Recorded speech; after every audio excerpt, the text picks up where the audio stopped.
A seguir, Hora da Notícia.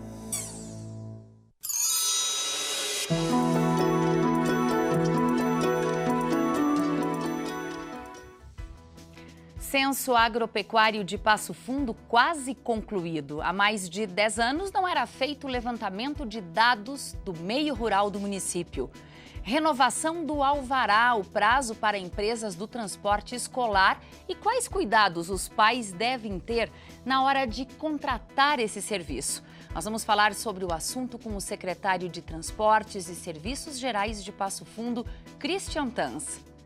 Mercado do vinil, cada ano mais aquecido. Na série de reportagens sobre colecionadores que estamos apresentando durante esta semana, hoje, um apaixonado por LPs.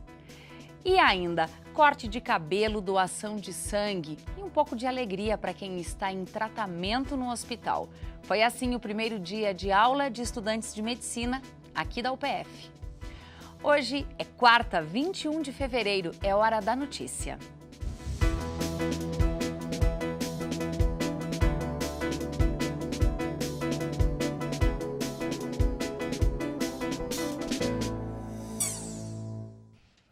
Depois de mais de 10 anos sem fazer o levantamento de dados da produção rural em Passo Fundo, o IBGE está finalizando o Censo Agropecuário, Florestal e Aquícola 2018. Mais de 95% das propriedades já foram visitadas. Esta tem sido a rotina do Adelar desde janeiro. Ele é recenseador do IBGE de Passo Fundo e está trabalhando no Censo Agropecuário, Florestal e Aquícola 2017-2018. Hoje ele veio até esta pequena propriedade que tem o seu Carlos como caseiro. Mas é importante para vocês saberem, né, a área, o que tem, né, o que cria, o que não cria, né? E como é que é a rotina aqui do trabalho? Aqui não tem trabalho, só cuidar, criando galinha, cachorro e amizade que a gente tem, muita gente sempre aqui, né? O pessoal da firma mesmo, da empresa, né, que é da Lago Pão, né? Então a gente fica por aqui escondido. Através deste aparelho, o Adelar preenche os dados de um questionário completo sobre área, produção, estrutura da propriedade rural. O censo do IBGE vem sendo realizado desde outubro do ano passado e termina agora, em 28 de fevereiro. Nesse momento agora é mais essa coleta mais parcial, de pouca produção, muitas vezes a área de lazer, que tem uma produção limitada de coisas, né? Na maioria é caseiro que está na propriedade. E a produção são produção limitada, não exploro totalmente a produção dentro da área. Depois que terminar o trabalho a campo do censo, os resultados vão ser apurados e só então divulgados à população. A agência do IBGE de Passo Fundo atende 26 municípios e conta na região com 53 recenseadores e 19 funcionários. A gente vai conferir vários cadastros de outras instituições que nos indiquem se alguém ficou fora, associações, hoje sindicato, nós temos apoio de sindicato, da Imater, que é o nosso carro-chefe, cooperativas, setor financeiro, e no final a gente forma a comissão censitária, onde a gente vai divulgar e averiguar a possibilidade de se ficou alguém fora para a gente incluí-lo no censo. Em toda a região, os recenseadores já visitaram mais de 15 mil propriedades rurais. E neste censo tem chamado a atenção da equipe o crescimento do êxodo rural. O que se pode adiantar, e o próprio IBGE já aponta isso, é uma redução no número de estabelecimentos rurais no interior de Passo Fundo. A razão disso é o crescimento de pessoas indo morar na cidade. É a razão do êxodo. O êxodo rural é um problema sério. No último censo havia na região 886 estabelecimentos rurais. Agora o número passa um pouco dos 750. O grande fenômeno que vai ser revelado no censo é hoje o pessoal vir morar na área urbana, apesar de alguns ficou produzindo na área rural, mas a maioria dos produtores ficam na área urbana em função de várias variáveis, principalmente a condição, a qualidade de vida, a questão social, e o número está sendo reduzido, mas nós vamos chegar próximo. Essa redução é bem reduzida mesmo no número de estabelecimentos. O Hospital Psiquiátrico Bezerra de Menezes, de Passo Fundo, não está mais ameaçado de suspender o atendimento. A única instituição da área psiquiátrica a oferecer atendimento na região vem acumulando prejuízos que chegaram a mais de R$800 mil no ano passado. Durante uma reunião que aconteceu ontem em Porto Alegre, com a presença de vereadores, lideranças do município, deputados e o secretário estadual da Saúde, João Gabardo, um acordo foi firmado. A Prefeitura vai receber o recurso que o Estado está devendo e vai contratar os serviços do hospital, garantindo que as atividades sejam desenvolvidas sem prejudicar o atendimento. A renovação do alvará para transporte escolar em Passo Fundo deve ser feita até sexta-feira, dia 23. A empresa que não renovar perde o direito de oferecer o serviço. Só que até o momento, 20% dos veículos foram regularizados. Nós estamos recebendo aqui no estúdio o secretário municipal de Transportes e Serviços Gerais, Christian Tanks. Seja bem-vindo, secretário, ao PFTV.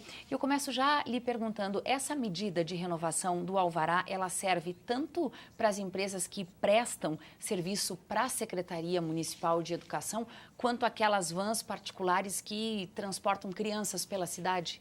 Exatamente. O nosso principal foco são as empresas que prestam um serviço particular. Porque as que prestam um serviço para o município, a gente detém um controle maior porque elas têm outros quesitos que elas têm que cumprir também, né, junto ao município. Então, o nosso principal foco hoje está sendo as empresas particulares, aquelas que prestam serviço para as famílias, né, para os pais, levando seus filhos para as diversas escolas do município. Bom, nós tivemos o reinício das aulas na semana passada, durante esta semana em algumas escolas, e há muitos pais contratando o serviço nesse momento. Exatamente. Qual é a maior dificuldade que a Secretaria enfrenta? Muito bem. É importante esclarecer que nós temos, as empresas de transporte, elas devem ter 2 alvarás. Uma de existência, que é fornecido para a Secretaria de Finanças, e o outro alvará de circulação. É esse que é o principal ponto hoje que nós estamos trabalhando. Esse alvará de circulação, ele vence no final do ano, no dia 31 de dezembro. Então, as empresas têm todo o mês de janeiro, início de fevereiro, para renovar esse alvará junto à Secretaria para poder circular, né, de forma adequada no município. Hoje há muitos veículos circulando de forma irregular? Nós temos alguns casos, sim, né, que o município detectou ano passado, fez o recolhimento, as pessoas receberam as punições previstas em lei, mas felizmente houve uma melhora significativa, né, nesses últimos anos, né, principalmente pelo fato dos pais também estarem mais atentos com relação a isso. Porque o que é importante e a necessidade da renovação desse alvará? Primeiro, a Secretaria ela verifica, através dos laudos que as empresas apresentam, as condições do veículo, né? As condições técnicas do veículo, se ele pode circular, se ele tem todos os equipamentos de segurança, enfim. E o segundo item, mais importante também, é a questão do condutor. O condutor ele tem que ter a habilitação adequada, ele tem que ter a formação de curso para o transporte de pessoas.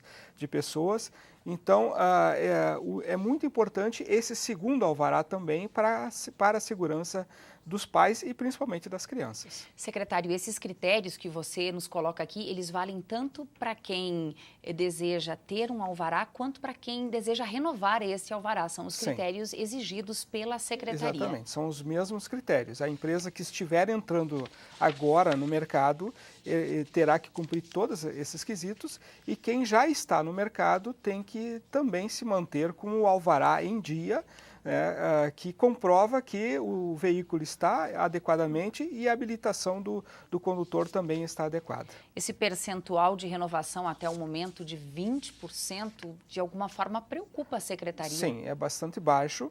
É por isso que nós estamos fazendo essa campanha.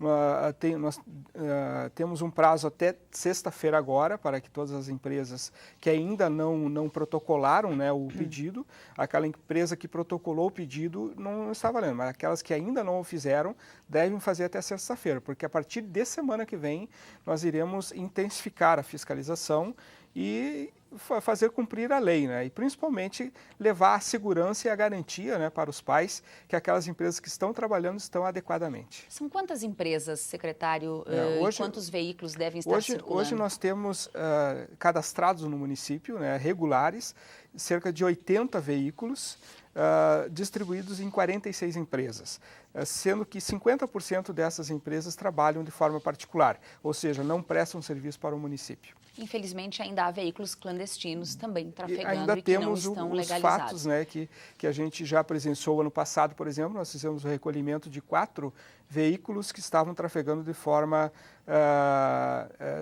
ilegal, né, sem estar devidamente cadastrados no município. Secretário, muito importante que os pais também auxiliem a secretaria nessa fiscalização. Então, quais são os itens que os pais precisam observar quando contratam uma empresa? Para nós, como você disse, é muito importante que os pais tenham esse cuidado.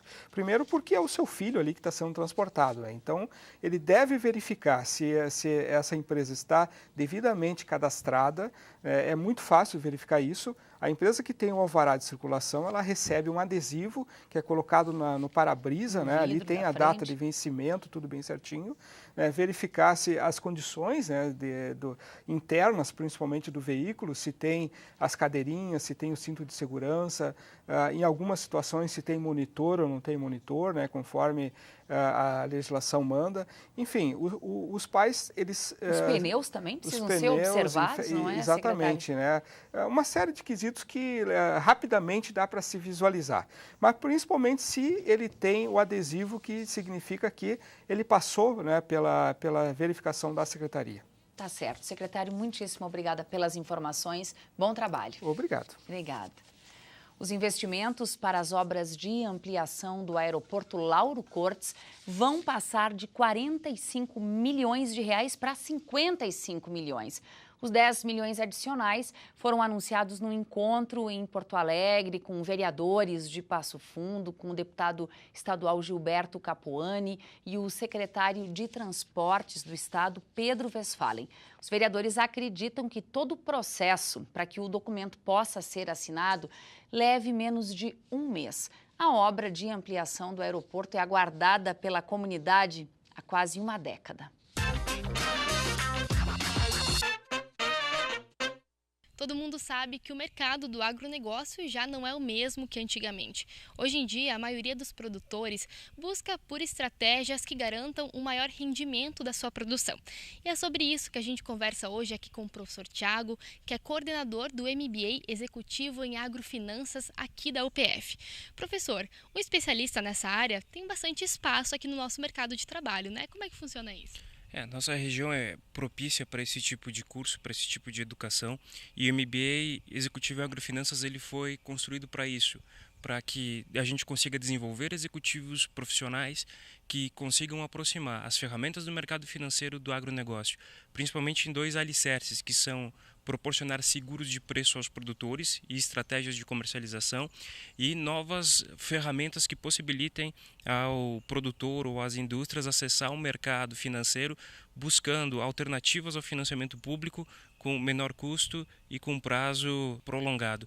Então, o nosso aluno vai conseguir ter esses 2 alicerces, vai sair muito forte para responder a esse problema que a nossa região tem. Certo, realmente muito útil, né, professor? Se você quiser mais informações, acesse o site upf.br/pós e também fique atento aos prazos. As inscrições vão até o dia 18 de março. A gente espera você. Até mais!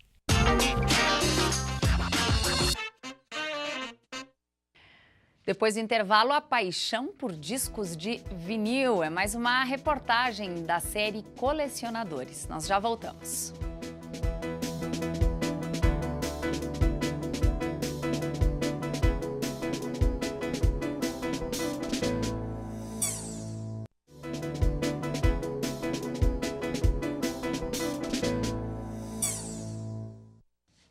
Tempo seco e temperaturas que voltam a subir aqui na região estão previstos para os próximos dias. Veja os detalhes.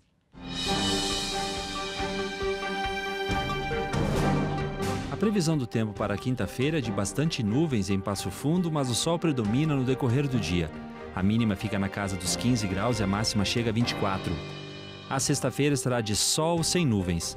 Temperaturas um pouquinho mais altas. A mínima fica na casa dos 13, mas a máxima chega a 26. Através de uma prova única de redação, a UPF realizou ontem à noite a prova do vestibular complementar de verão 2018. Além de Passo Fundo, os campi de Carazinho, Casca, Lagoa Vermelha, Sarandi e Soledade também aplicaram a prova. As vagas são para este primeiro semestre. A relação dos candidatos aprovados no vestibular complementar será divulgada hoje. Os candidatos selecionados também vão receber uma ligação ou SMS ou ainda e-mail. O mercado de trabalho mudou. Hoje em dia não basta um profissional só com conhecimento técnico. Ele também precisa ter outros complementos que vão beneficiar as empresas. E por isso é tão importante ter sempre um especialista em gestão estratégica de pessoas. Não é, Prof. Carmen? Por que isso é tão importante? Como você disse, o mundo mudou, né? Na verdade, quem causou todas essas mudanças foram os seres humanos. E as empresas cada vez mais reconhecem, né, a importância de um profissional dentro da sua organização desenvolvido, que tenha uma competência técnica e comportamental também, né, através de processos de desenvolvimento. Então, em razão disso, esse especialista da área de recursos humanos, ele se torna cada vez mais procurado pelas empresas, né? Porque ele acaba estabelecendo essa relação entre os funcionários e a organização. É isso aí, as inscrições já estão abertas. Se você se interessou, fique atento aos prazos. As inscrições vão até o dia 18 de março. A gente espera você. Até mais!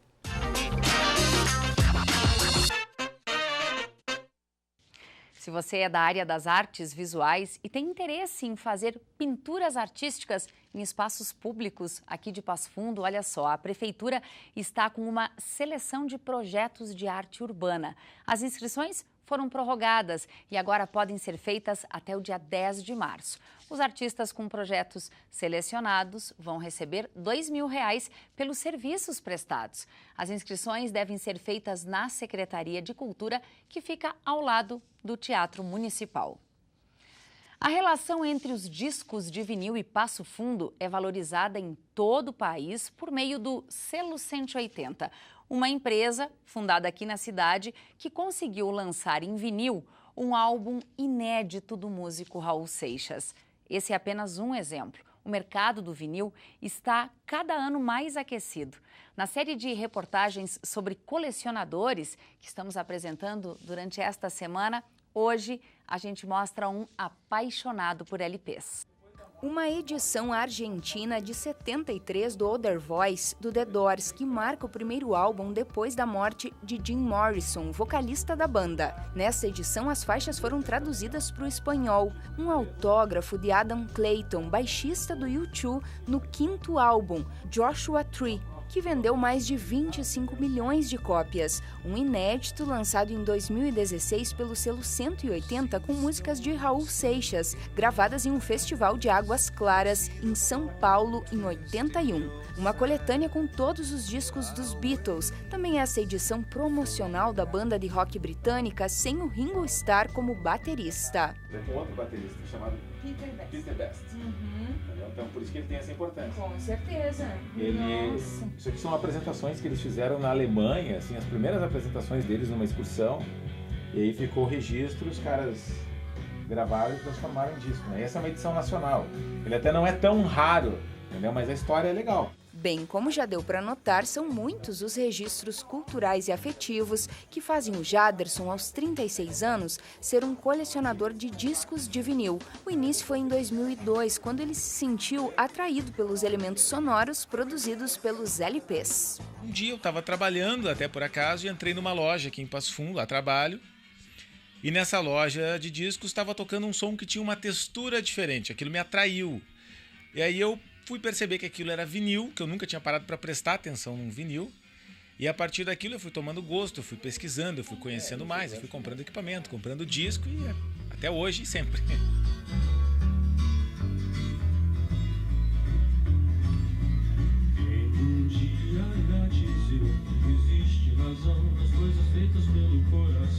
Aqui são cerca de 300 discos, tanto nacionais quanto internacionais, e tem também de bandas locais, como a passo-fundense General Bonimores. Boa parte comprados na internet, outros adquiridos em feiras de discos. Junto tem até uma biografia polêmica do cantor Roberto Carlos, que teve a vendagem proibida no Brasil pelo próprio músico em 2007. A minha coleção não é direcionada a ter todos os vinis que eu ver pela frente. Ela não é direcionada a ter, eu quero a raridade X. Se a raridade X for agradável para o meu gosto e aos ouvidos e ao bolso, a gente vai tentar procurar. Mas tudo é um equilíbrio, assim, né? Eu prezo muito, muito, muito pela qualidade. Tanto que, assim, eu prefiro até não ter um disco do que ter um disco que esteja com má qualidade, em mau estado de conservação. Textura, qualidade sonora e um investimento que acaba se tornando um patrimônio cultural para quem coleciona. Eu não defendo que seja melhor ou pior que as plataformas digitais, mas ele te traz uma qualidade diferenciada. Tu ouve melhor alguns tons graves, agudos, entendeu? O teu ouvido consome um produto melhor, aquilo é muito mais agradável. E como eu gosto muito de música, eu gosto muito de ter a qualidade na música. Então, por isso que eu gosto do vinil, defendo o vinil, e o vinil agora está tendo o mercado reaquecido, então isso é muito bom para todos nós que gostamos. O gosto pelo vinil fez com que o Jaderson, que é jornalista, também criasse um perfil nas redes sociais e um canal no YouTube para compartilhar pesquisas, história, mercado e lançamentos em relação aos discos. As aventuras da Blitz de 82, primeiro da banda, que era comercializado com uma revista em quadrinhos, deu pano para manga. O fato curioso é que o álbum teve 2 músicas censuradas. Repudiando a censura, os músicos, como protesto, colocaram no mercado um disco riscado, artisticamente, claro.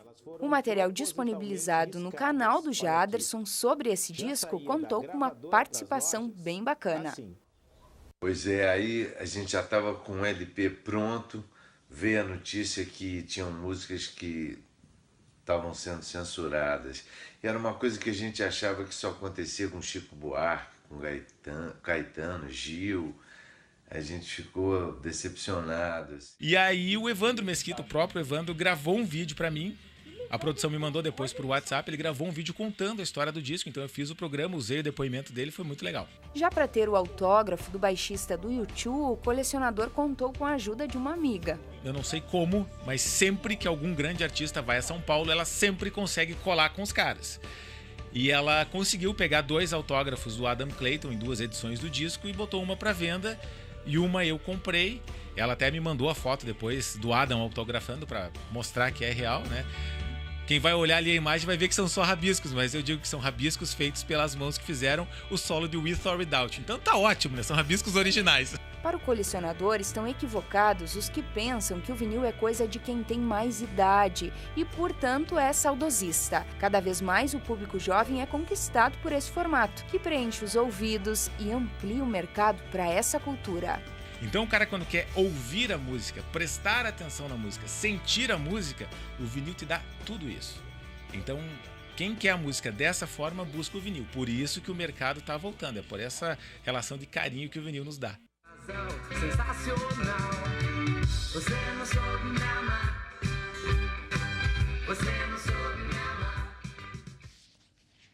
E amanhã você vai conhecer a história de um professor passo-fundense apaixonado por CDs e DVDs. As aulas voltaram e para quem é calouro, agora é tempo de novas experiências. Pensando nisso é que a atlética da Faculdade de Medicina da UPF preparou uma atividade especial para os novatos. Olha só como foi. Solidariedade define o trote dos bichos da medicina da UPF. É que os novatos e os veteranos visitaram o Hospital São Vicente de Paulo. Essa atividade aconteceu na hemoterapia do hospital. E o resultado? Muitos sorrisos. O Nicolas foi o primeiro a cortar o cabelo. Para ele, um visual diferente. Para os pacientes, um momento de alegria e gratidão. Porque logo no meu primeiro dia de aula, poder ter esse contato e essa profusão de sentimentos, compartilhar emoções ali com eles e poder amenizar um pouquinho a dor de quem está ali nessa luta, que a gente sabe que não é fácil realmente. É um sentimento de gratidão de poder fazer uma ação dessas. Mas os veteranos não ficaram de fora. Para dar um bom exemplo, eles doaram sangue. a gente sempre pensa em fazer o bem de todas as formas possíveis, né? Porque a nossa profissão é uma coisa que certamente exige isso de nós. Então, são diversas nossas atividades que a gente propõe: doação de sangue, doação de alimentos, doação de roupas, doação de... Enfim, do jeito que a gente puder ajudar, a gente quer contribuir para a comunidade, para a universidade, para os acadêmicos, para professores, para as crianças da oncologia dessa atividade pontual. Enfim, eu acho que é importante a gente saber que a gente tem que cuidar do próximo, de todas as maneiras possíveis. Vale lembrar que essas ações não beneficiam apenas os pacientes. Ter um coração solidário influencia na vida profissional dos futuros médicos. Os novos alunos acabam, então, tendo no primeiro dia esse contato com o hospital, essa introdução à realidade, e as crianças em tratamento acabam, então, também sendo estimuladas, né, no sentido de participar dessa ação com os futuros médicos. Essas foram as informações de hoje. Você também pode nos acompanhar pelas redes sociais. A UPF TV está no Facebook, no Instagram e também no YouTube. Obrigada pela sua companhia e até amanhã.